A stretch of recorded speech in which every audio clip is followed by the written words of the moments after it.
صحبت کا اثر۔ یہ صحبت کا اثر ہے، پہلے نماز کا اور دوسرا طبلہ سارنگی کا کہے گا۔ صدیوں پرانی بات ہے کہ ملک یمن میں ایک بادشاہ حکومت کرتا تھا۔ وہ بہت انصاف پسند اور نیک رعایا کا خیال رکھنے والا تھا۔ بادشاہ کا وزیر بہت دانا عقل مند تھا۔ وہ بادشاہ کو اچھے اچھے مشورے دیتا جو رعایا کے لیے بہت فائدہ مند ہوتے۔ وزیر بہت ضعیف ہو چکا تھا اور وہ بادشاہ کے والد کا بھی وزیر رہا تھا۔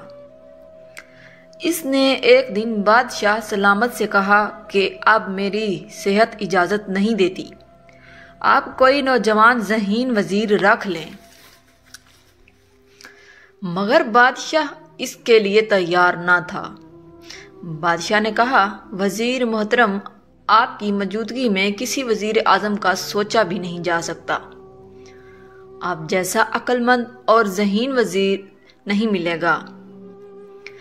بادشاہ سلامت میں اپنی زندگی میں ایک اچھا ذہین وزیر دے کر جانا چاہتا ہوں۔ آپ رعایا میں اعلان کر دیں، میں آپ کا امتحان لوں گا اور کامیاب ہونے والے کو وزیر رکھ لیں۔ بس بادشاہ نے اعلان کروا دیا کہ بادشاہ کو ایک نوجوان ذہین وزیر کی ضرورت ہے۔ ملک بھر سے درجنوں افراد دربار پہنچ گئے۔ وزیر نے ہر شخص کو 3 دینار دیتے ہوئے کہا، وہ سوالوں کے جواب چاہیے، اگر جواب مل جائیں تو دربار میں آ جائیں ورنہ آنے کی زحمت نہ کریں۔ انسانی زندگی میں خون کا اثر زیادہ ہوتا ہے، یہ صحبت کا۔ دوسرا سوال اب ہے تب ہوگا، نہ اب ہے نہ تب ہوگا۔ دونوں سوال سن کر سبھی اپنے اپنے علاقوں میں چلے گئے۔ آخر 1 ماہ بعد ایک شخص حاضر ہوا اور کہا، بادشاہ سلامت، آپ کے دونوں سوالوں کے جواب لے آیا ہوں۔ سبھی حیران تھے کہ سوالوں کی سمجھ نہیں آئی اور جواب بھی لے آیا ہے۔ اس نے کہا، پہلے سوال کا جواب صبح دوں گا۔ دوسرے سوال کا جواب یہ ہے، یہ لیں، یہ 1 دینار پینر لے آیا ہوں۔ یہ 1 دینار کا پنیر لے آیا ہوں، اس کی مٹھاس چکھیں۔ یہ اب ہے 1 دینار مسجد میں دے دیے ہیں، اس کا ثواب تب ہوگا جب آپ وفات پا جائیں گے۔ اور تیسرا دینار ایک شعبدہ باز کو دے دیتے ہیں، نہ فائدہ اب ہے اور نہ مرنے کے بعد تب ہوگا۔ بادشاہ نے وزیر کی طرف دیکھا، اس نے سر ہلا دیا، گویا ٹھیک ہے۔ اگلے دن ابھی بادشاہ سو رہا تھا اور اچانک آواز آئی، چلو بھائی اٹھو اور نماز کا وقت ہو گیا ہے۔ بادشاہ حیران رہ گیا کہ یہ طوطا کہاں سے آیا ہے اور نماز پڑھنے کا کہہ رہا ہے۔ یوں 10-12 دن طوطا بادشاہ کو بیدار کرتا رہا۔ بادشاہ کو اچھا لگنے لگا۔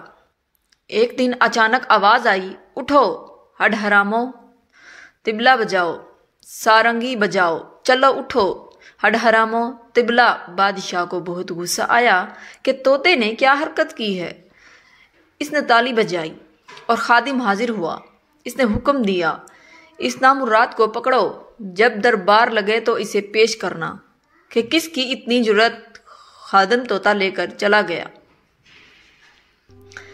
جب دوبارہ لگا، بادشاہ نے حکم دیا طوطے کو، یہ الفاظ کس نے سکھائے؟ پہلے نماز کا کہتا تھا، اب طبلہ سارنگی کا کہہ رہا ہے۔ وہی نوجوان اٹھا، اس نے سر جھکاتے ہوئے کہا، بادشاہ سلامت، یہ آپ کے پہلے سوال کا جواب ہے۔ یہ 1 نہیں 2 طوطے ہیں۔ ایک طوطا ایک حافظ صاحب کے پاس رکھوایا تھا، وہ نماز کا کہے گا، اور دوسرا طوطا میراٹیوں کے ہاں رکھایا تھا۔ یہ صحبت کا اثر ہے، پہلے نماز کا اور دوسرا طبلہ سارنگی کا کہے گا۔